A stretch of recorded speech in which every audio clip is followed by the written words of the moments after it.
आजची रेसिपी आहे झणझणीत मसालेदार गवार. गवार कापून घ्यायची, बारीक चिरून घ्यायची. सर्व चिरून झाल्यावर धुवून स्वच्छ घ्यायची. धुवून घेतली, गॅसची फ्लेम चालू केली, त्यावर कढई ठेवली. कढई गरम झाल्यावर त्यामध्ये गवार घेतली, सर्व गवार टाकून घेतली. आता ही गवार एकसारखी परतून घ्यायची. आता गरम पाणी करून गवारीमध्ये ॲड करते. लवकर अशी झटपट होणारी रेसिपी एकदा नक्की करून बघा. आता एकसारखी परतून घेऊ. आता या गरम पाण्यात आपण गवार शिजवून घेऊ. आता झाकण बंद करून घेऊया आणि गॅसची थोडी फ्लेम कमी करूया. तुम्ही कशी बनवता रेसिपी ही कमेंटमध्ये नक्की सांगा.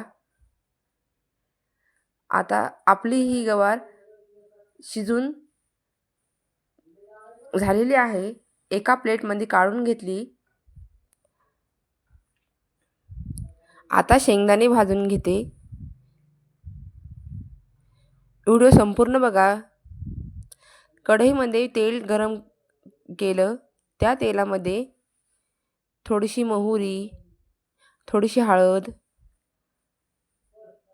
चवीनुसार मीठ आणि मिरची मसाला हे जिन्नस परतून घेतल्यावर त्यामध्ये गवार टाकली.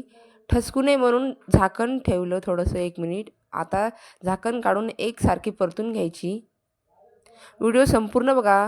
व्हिडिओ आवडला तर लाईक, सबस्क्राईब, शेअर, कमेंट नक्की करा. आता एकसारखी परतून घेतली. गॅसची फ्लेम कमी करून शेंगदाणे आपण मिक्सरला बारीक करून घेऊ.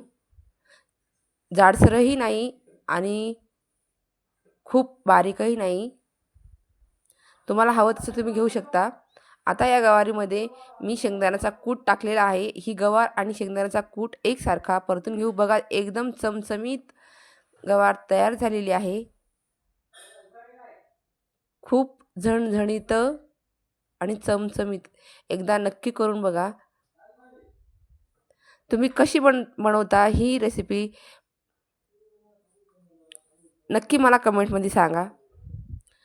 थोडा वेळ झाकून ठेवते. 5 मिनिट झाले. आता गॅस बंद करून घेते. आता मुलांच्या डब्याला द्यायला तयार झालेली आहे गवार.